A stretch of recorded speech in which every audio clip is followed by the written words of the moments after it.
Assalamualaikum warahmatullahi wabarakatuh. Salam satu hati harus kita jaga, bukan dua hati harus kita bina. Apalagi mendua dengan janda RT sebelah.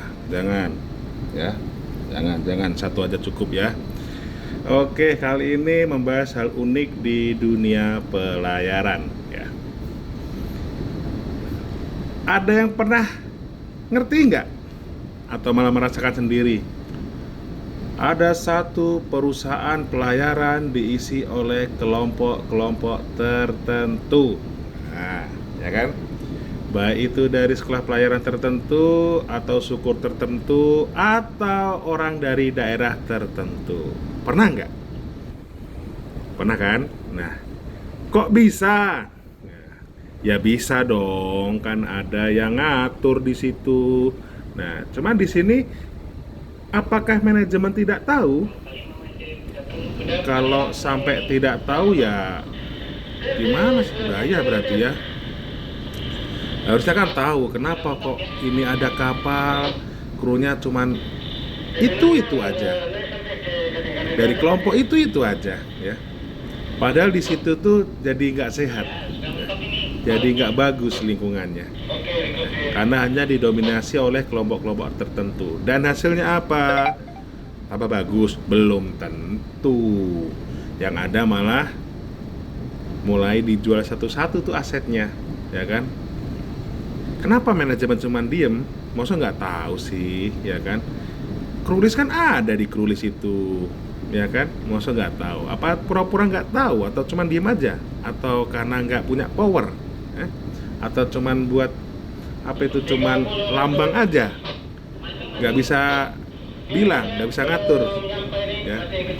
Karena satu perusahaan juga dikuasai satu orang yang merasa seperti raja di dalam kerajaan. Nah, padahal udah ada raja sendiri, tapi ada raja-raja kecilnya. Nah, itulah yang bikin hancur perusahaan ya.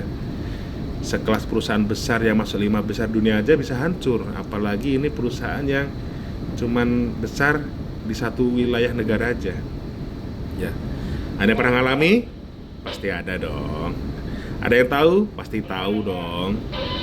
Ya, jadi manajemen nih benahin dong. Karena kayak gitu tuh bukannya memajukan perusahaan, tapi malah menghancurkan perusahaan secara pelan-pelan, menggerogoti secara pelan-pelan. Ya, mainnya seperti rayap. Jadi berkelompok, menggerogoti pelan-pelan, akhirnya selesai, sudah hancur sudah perusahaan tersebut ya. Sudah ada tanda-tandanya ya. Kalau manajemen jeli pasti tahu kenapa kok seperti itu. Bahkan dulu ada yang bilang, kenapa ya kok banyak kru dari perusahaan ini kok pada pindah keluar padahal gajinya besar. Nah, itu jadi satu pertanyaan besar tuh, kenapa? Apa gaji besar menjamin orang itu akan betah kalau tidak diberlakukan secara manusiawi?